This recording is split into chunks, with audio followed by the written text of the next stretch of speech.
로마서 14장 17절부터 19절 말씀을 보겠습니다.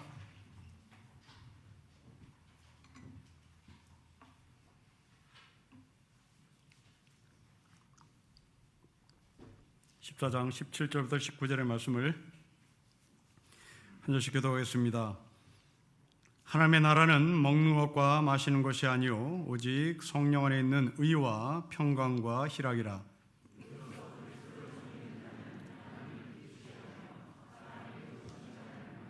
같이 읽겠습니다. 그러므로 우리가 화평의 일과 서로 덕을 세운 일을 힘쓰나니. 아멘. 모든 종교는 신도들이나 그 공동체의 지도자들에게 음식 먹는 것을 대단히 신중하게 선택할 것을 요구합니다. 불교 승려들은 고기를 전혀 먹지 않습니다. 그러나 힌두교도들은 소고기는 먹을 수 있습니다. 이슬람과 유대교인들은 돼지고기를 먹지 않습니다. 기독교인들은 우상에게 바친 제물의 고기를 먹지 않습니다. 힌두교가 소를 먹지 않는 이유는 소가 신성하다고 생각하기 때문에 그렇습니다. 유대교와 이슬람이 돼지고기를 먹지 않는 이유는 돼지가 지저분하다고 생각하기 때문에 그렇습니다. 하지만 힌두교는 원래부터 소를 먹지 않은 종교는 아닙니다. 힌두교의 경전인 베다라고 하는 책을 보면 힌두교들은 처음에 소고기를 먹었습니다. 그러나 이 소고기를 먹지 않게 된 계기가 있습니다. 농경사회로 진입할 때부터입니다. 농경사회로 진입하자 이제 소가 사람 일을 대신해 주었기에 사람들은 그 소에 존경하는 의미에서 소를 먹지 않았습니다. 그럼에도 불구하고 힌두교도들은 그 소 중에서 먹을 수 있는 소가 있습니다. 소위 버팔로라고 불리우는 물소입니다. 힌두교도들은 물소는 먹을 수 있습니다. 그들이 물소를 잡아먹는 이유는 물소 위에 힌두교도들이 이야기하는 귀신이 올라타 있다고 생각하기 때문에 그렇습니다. 그래서 이 물소를 잡아먹으로 말미암아 우리가 귀신을 승리했다라는 신앙 고백을 하게끔 하는 것이겠죠. 불교 승려들도 원래 고기를 먹지 않은 것은 아닙니다. 석가모니는 문헌에 의하면 제자들과 아주 자주 거의 매일 고기를 먹은 것으로 기록됩니다.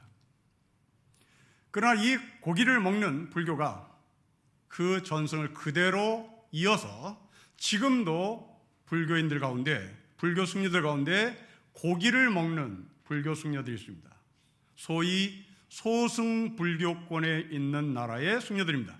이 소승불교권은 미얀마나 스리랑카를 말합니다. 우리나라 불교권은 대승불교권에 속해 있는 불교입니다. 대승불교권에 속해 있는 우리나라 승려들은 고기를 먹지 않습니다. 고기를 먹지 않는 이유는 윤회 사상 때문에 그렇습니다. 내가 잡아먹는 돼지나 내가 잡아먹는 소가 우리 아버지, 어머니일 수 있기 때문에 그렇습니다. 로마교회도 무엇을 먹을까? 무엇을 마실까? 먹는 것으로 논쟁을 벌였던 교회입니다. 로마교회가 이 음식 문제로 논쟁을 벌인 이유는 누가 믿음이 좋으냐, 강하냐, 누가 믿음이 나쁘냐, 믿음이 연약하냐를 구분하는 기준이 되었기 때문입니다. 여기서 바울은 오늘 17절에서 이렇게 말씀합니다. 여러분 17절을 같이 읽겠습니다. 시작. 하나님의 나라는 먹는 것과 마시는 것이 아니요 오직 성령 안에 있는 의와 평강과 희락입니다. 자, 여러분들이 이 10절의 말씀을 읽으면서 아멘이라고 고백했다면 여러분들은 정말 아멘으로 고백할 수 있는지를 제가 도전하겠습니다. 여러분, 예수님은 늘 먹었습니다. 늘 마셨습니다. 예수님께서 하나님 나라를 선포하시면서 제일 먼저 한 일이 가나의 혼인잔치에 참여하고 같이 마시면서 포도주가 떨어지자 포도를 더 만들어줬고 그 만든 포도주를 당시에 잔치자리에 참여했던 사람들이 먹고 마셨습니다. 또한 예수님은 길거리에 거지들, 세리들, 창녀들과 늘 먹고 마셨습니다. 예수님은 십자가에 죽기 전날까지 제자들과 함께 거나하게 만찬을 나눴습니다. 하나님 나라를 선포하신 예수님, 금식해야죠. 오늘 바울의 말씀에 근거해서 예수님을 평가한다면 예수님은 금식해야 되는 겁니다. 세리와 창녀들과 먹으면 안 돼요. 가나의 혼인잔치에서 포도주를 만들면 안 됩니다. 바울의 관점에 보면 예수님은 믿음이 없는 사람으로 말해지는 것 같습니다. 여러분 어떻습니까? 먹고 마시는 것이 하나님 나라의 내용이 아닙니까? 그렇지 않습니다. 하나님 나라를 선포하신 예수님은 먹고 마시는 것이 대부분이었습니다. 거의 먹고 마시는 것을 자신의 삶의 내용으로 채웠습니다. 문제는 먹고 마시는 이유, 먹고 마시는 목적이 무엇인가가 중요하기 때문에 바울은 이 문제를 지적한 것입니다. 여러분, 예수님께서 먹고 마신 이유, 목적이 무엇입니까? 그렇습니다. 대동단결입니다. 가난한 자와 함께 대동한 겁니다. 세들과 함께 대동한 거예요. 그러나 로마 교회는 이 먹는 문제를 가지고 서로 편을 갈랐습니다. 목적과 이유를 기준 삼아 먹느냐 마시느냐, 먹지 말아야 할 것인가 마시지 말아야 할 것인가 결론이 나는 것입니다. 물론 예수님도 하나님 나라는 먹고 마시는 것이 아니고 하나님 나라와 그 의를 구하는 것이라고 분명히 말씀하셨습니다. 이렇게 말씀하신 이유는 당시 바리새인들이 먹는 문제를 가지고 서로 편을 갈랐기 때문에 그렇습니다. 로마 교회와 마찬가지로 당시 바리새인들은 먹는 문제로 사람을 차별했기에 하나님의 나라는 먹고 마시는 것이 아니라고 말씀을 했습니다. 이런 의미에서 먹고 마시지 말라는 바울의 말씀을 여러분들은 해석할 수 있어야 됩니다. 책을 읽는 중에 선한 음식과 악한 음식을 분류하는 글을 보았습니다. 그리고 똑같은 음식이어도 아침, 점심, 저녁, 야식이 서로 클래스가 다르다고 주장하는 글을 읽었습니다. 이 사람이 주장하는 글을 여러분들에게 소개합니다. 이제 여러분들이 판단하셔야 됩니다. 아침, 신선들이 먹는 시간이다. 아침에 먹는 음식은 그래서 몸에 맑은 에너지를 채운다. 점심, 사람이 먹는 시간이다. 저녁, 짐승이 먹는 시간이다. 그러기에 해가 진 후에 먹는 음식은 짐승의 마음을 닮아가고 있다. 야식, 귀신이 먹는 시간이다. 동의하시겠습니까? 이 주장을 절대시킨다면 우리나라는 온통 귀신의 나라가 되었어야 합니다. 야식 세상입니다. 야식도 부족해서 새벽 로켓 배송까지 하는 나라입니다. 세상에 이런 나라 없습니다. 지금 이 글을 쓴 저자의 관점에서 보면 우리나라는 귀신 천국이 되어 있습니다. 저는 동의 못합니다.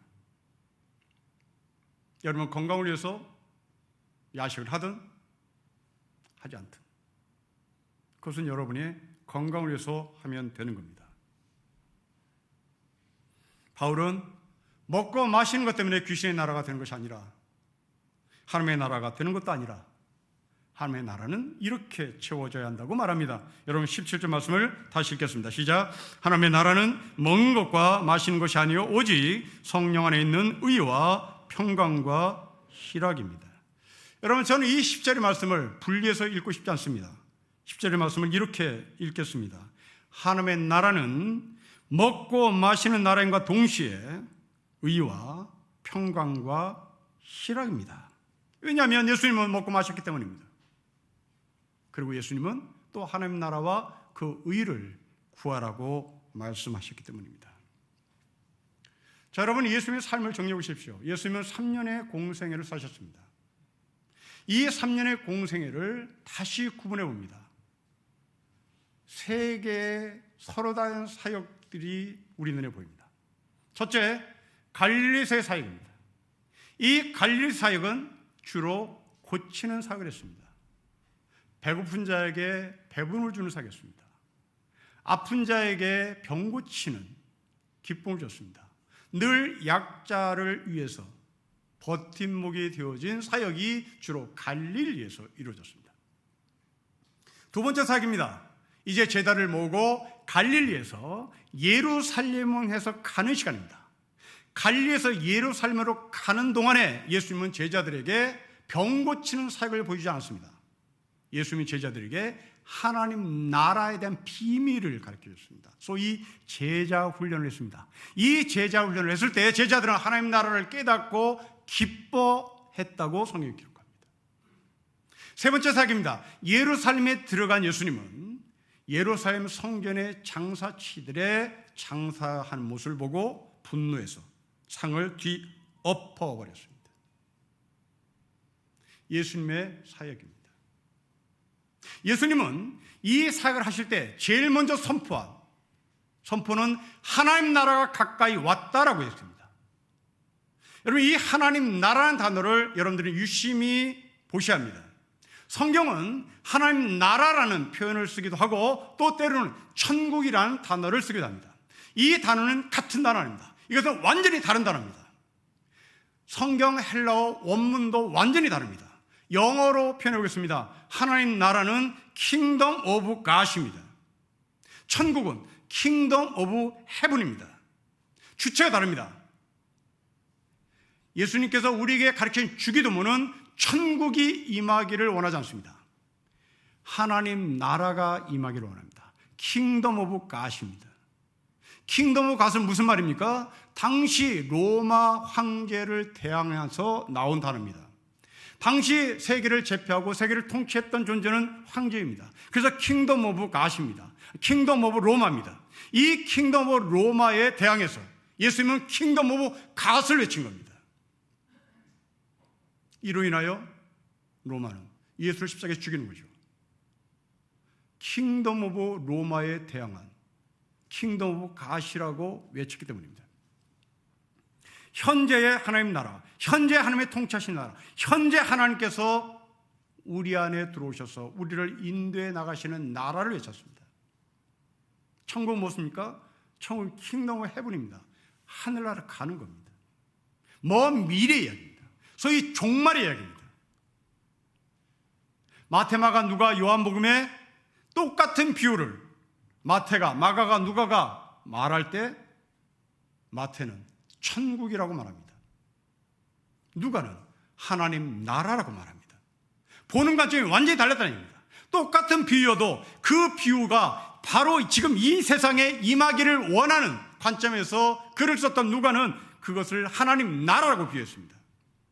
그러나 마태는 그 비유를 앞으로 도래할 종말의 나라의 관점에서 썼기에 마태는 하나님 나라는 단어를 쓰지 않고 천국이라는 단어를 썼습니다. 하나님의 나라를 외쳤습니다. 예수님은요.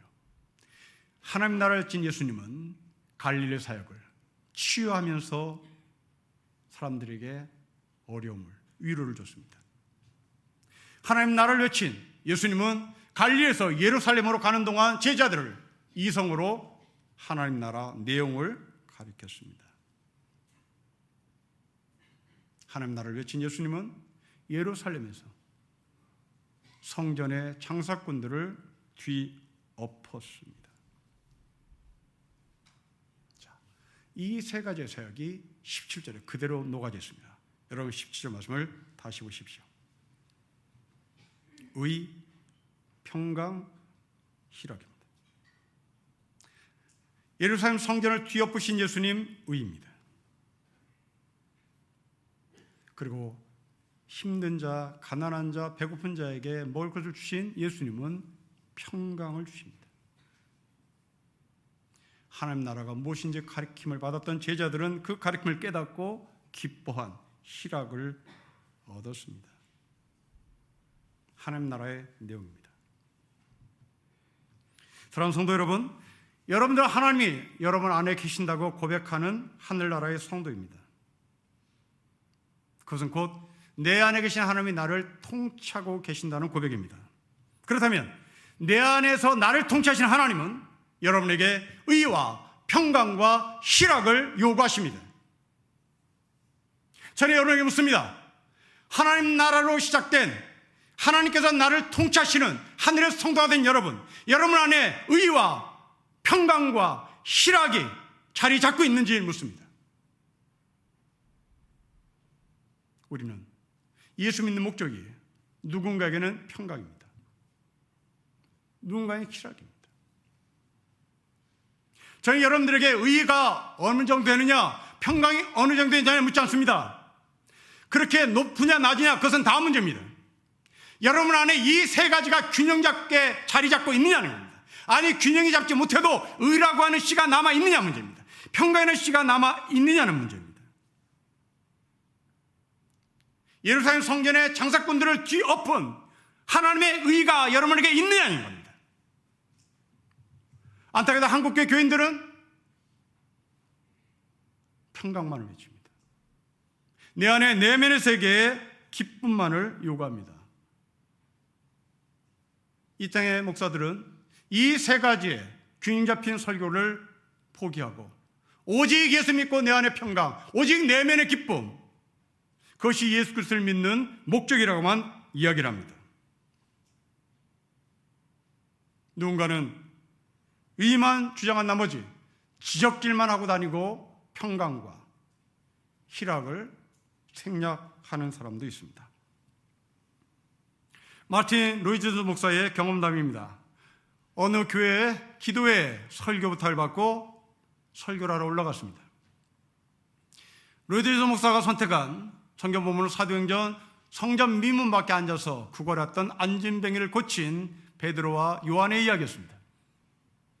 마틴 로이즈 목사는 설교 중에 베드로와 요한은 기도하러 가는 시간임에도 불구하고 나면서부터 안진뱅이를 보고 기도하는 시간을 까먹고 이 사람을 고쳤으니 우리 가운데 지금 기도의 시간을 놓친 채 밖에서 누군가에게 도움을 주거나 안진뱅이를 고치고자 하는 마음으로 시간을 보내고 있다면 그 사람은 결코 기도의 자리에 온 것에 대해서 책망할 이유가 없습니다라고 설교했습니다.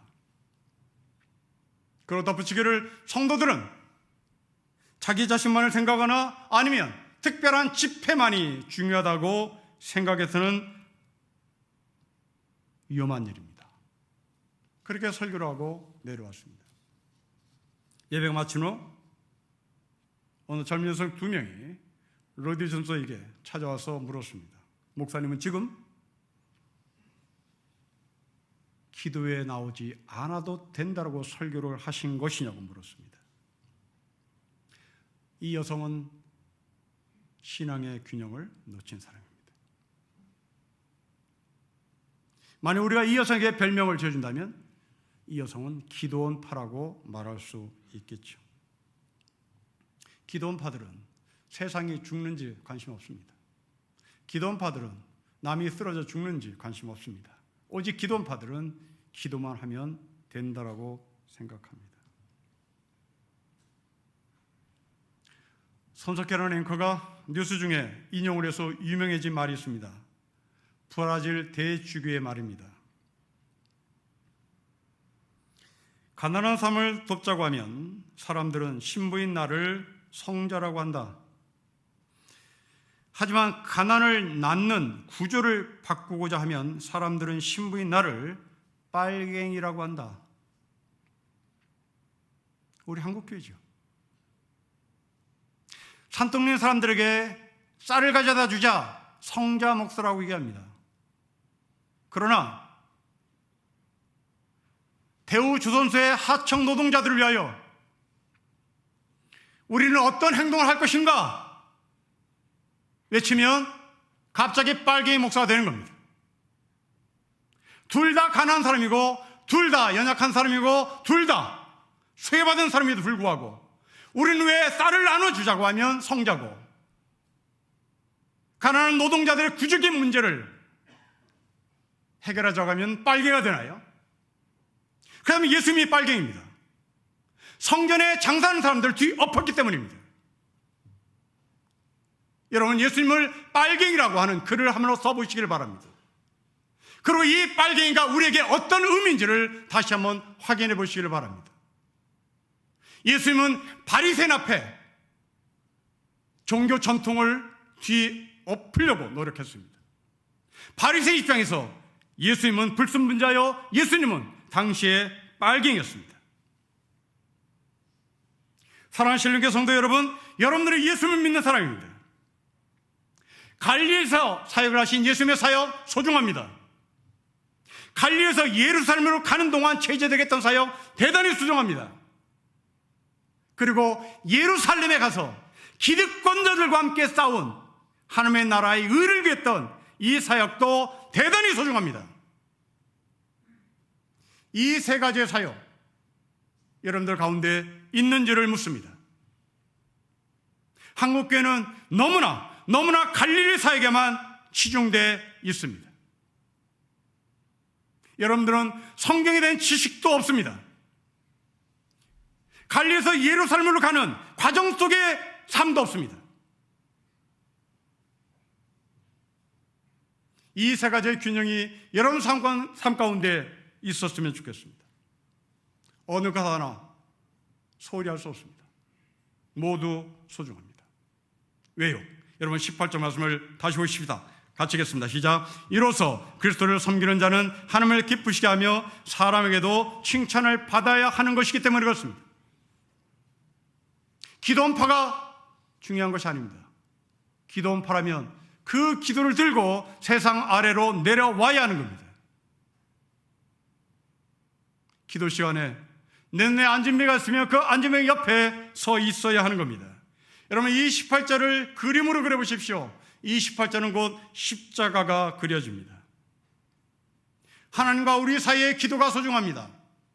그리고 하나님과 이웃 사이의 수평의 나무도 필요하다는 얘기입니다. 이런 삶을 살았던 예수님께서 우리에게 가르쳐주신 이야기는 포도원 품꾼의 비유의 이야기가 그대로 일치합니다. 주인은 일하기를 간절히 원하는 사람들을 부르기 시작합니다. 아침 9시에 나온 사람, 12시에 나온 사람, 오후 3시에 나온 사람, 그리고 마지막 1시간 전에 나온 오후 5시에 부름받은 사람이 있습니다. 일꾼들은 일을 한 후에 주인으로부터 돈을 받습니다. 주인은 모두에게 동일한 1데나리온을 손에 쥐어줍니다. 이때 일찍 9시부터 나온 사람들은 주인에게 불평불만합니다. 자신이 일을 더 많이 했기 때문에 그렇습니다. 그런데 우리는 이 주인의 행동에서 눈길을 끄는 또 한 대목이 있습니다. 주인은 가장 늦게 부름받은 오후 5시 사람에게 먼저 1데나리온을 주는 것이 좀 신기합니다. 똑같이 1데나리온을 주는 것도 신기한데 맨 끝에 5시에 나온 사람에게 1데나리온을 주는 것이 제 눈에는 더 특이하게 보입니다. 자, 이제 우리는 질문합니다. 여러분, 이 5명의 사람들 가운데 누가 가장 큰 은혜를 받은 사람이라고 생각하십니까?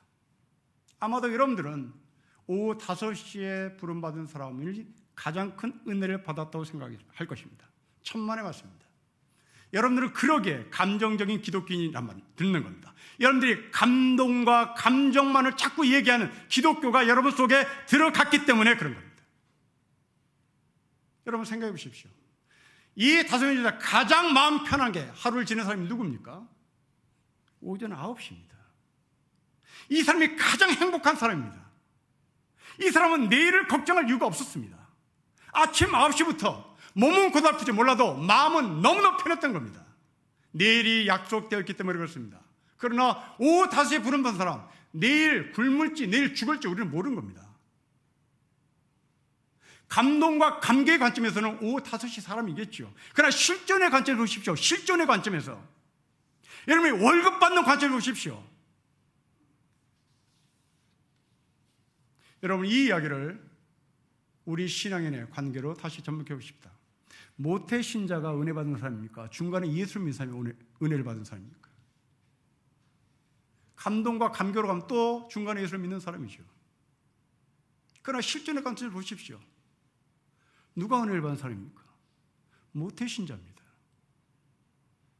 중간에 예수를 믿는 사람은 밖에서 무슨 짓을 하다가 온지 모릅니다. 앞으로 예수를 믿을 사람은 지금 밖에서 무슨 짓을 하는지 모릅니다.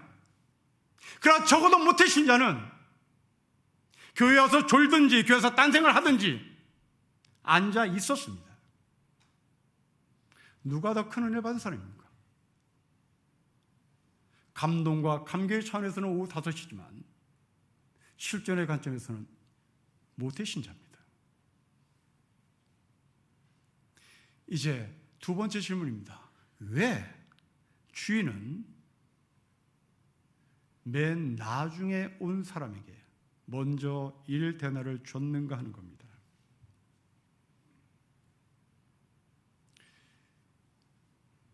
이렇게 비유하겠습니다.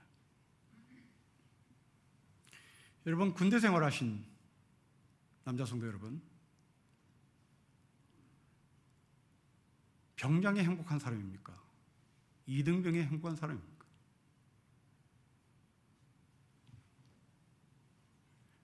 당연히 병장이죠. 병장까지 오는 동안 몸 다치지 않았습니다. 그리고 내일 모레 나갑니다. 이등병은 앞으로 어떻게 자기의 인생이 전개될지 아무도 모릅니다. 지뢰 밟을 수도 있어요. 총 맞아 죽을 수도 있어요. 장교인가라고 전방에 갔더니 3일 후에 전역할 병장이 저를 보고 웃었습니다. 그리고 나한테 하는 말이, 당신의 계급을 내가 사고 싶은 마음이 없다. 저는 그 병장이 정말 부러웠습니다. 내 계급장, 내 모든 봉급 다 주고 그 병장의 계급을 사고 싶을 정도였습니다. 저는 전방에서 지뢰 밟을 수 있는 소대장입니다. 전방에서 총기 사고 날 수 있는 소대장입니다. 앞으로 3년을 그렇게 살아야 하는 겁니다. 그러나 병장은 이미 그 모든 시간을 다 끝낸 사람입니다. 자, 이제 답이 나왔습니다. 왜 주인은 맨 늦게 온 사람에게 먼저 돈을 줬을까요? 19절을 보십시오. 같이 읽겠습니다. 시작. 그러므로 우리가 화평의 일과 서로 덕을 세운 일을 힘씁니다. 먼저 온 사람은 안 주니까요. 먼저 온 사람에게 맡기면 뒤늦게 온 사람에게 주질 않으니까요. 주인은 그래서 뒤늦게 온 사람에게 자존심을 세워주고 그 사람의 위치를 세워주고 그 사람의 면을 세워주고 먼저 온 사람에게 말하는 겁니다. 덕을 세우십시오. 여러분들은 하나님의 분을 받고 먼저 지금 이 자리에 와 있습니다. 한없이 축복받은 사람입니다. 지금까지 별탈 없이 예수 믿는 것이 우리에게 큰 축복이었습니다. 그리고 시간이 가면 갈수록 우리는 하나님의 나라에 더 가까이 가고 있음을 직감적으로 느끼며 살아갑니다. 그러나 중간에 예수를 믿는 사람, 앞으로 예수 공동체 안에 들어올 사람들은 하나님의 나라가 뭔지 잘 모릅니다. 예수님의 제자들처럼 배워나가야 하는 겁니다. 배워나가면서 깨닫습니다. 그런데 여러분들은 이미 깨달았습니다. 이런 의미에서 여러분들은 진정 축복받은 사람입니다. 우리에게 진정한 축복과 진정한 은혜는 보상에 있지 않습니다. 진정한 은혜요, 진정한 축복이란 하나님과 함께한 시간이 얼마만큼 많으냐에 따라 달리는 겁니다. 모태신자는 중간에 예수 믿는 사람보다 감격과 감정에 대해서는 굉장히 약합니다. 그런데 하나님과 함께한 시간은 더 많습니다. 그런 축복이죠. 그 축복을 어떻게 써야 합니까? 19절의 말씀을 다시 보십시다. 화평의 일로 서로의 덕을 세우는 일에 우리의 축복을 사용하는 것입니다. 여러분들은 지금도 하나님과 영혼의 시간을 보내고 있는 하늘의 축복받은 사람입니다. 무엇을 먹든지 무엇을 마시든지 그것이 중요한 것이 아니라 서로의 덕을 위하여, 서로의 건강을 위하여, 서로의 축복을 위하여 화평에 나가는 신림교회 성도가 되시기를 주의 이름으로 축복합니다. 기도하겠습니다. 우리 안에 하나님의 나라가 임하시고 하나님께서 통치하시니 이제 내 안에 의와 평강과 희락이 균형 잡힐 수 있도록 아버지께서 말씀하시고 그 균형 잡힌 신앙으로 화평의 일을 도모하며 사는 신림교회 성도가 되게 하옵소서. 주 예수 그리스도의 이름으로 기도합니다. 아멘.